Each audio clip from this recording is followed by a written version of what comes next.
SUDO stands for superuser do. It's a command in Linux and Unix systems that lets you run commands with administrator privileges.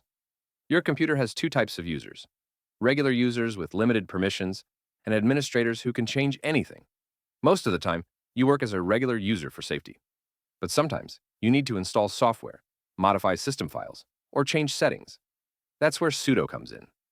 Just type sudo before any command. For example, sudo apt install Firefox installs Firefox with admin rights. The system will ask for your password to confirm you're authorized.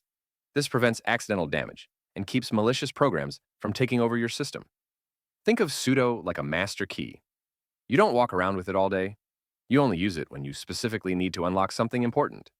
This keeps your system secure while giving you power when you need it.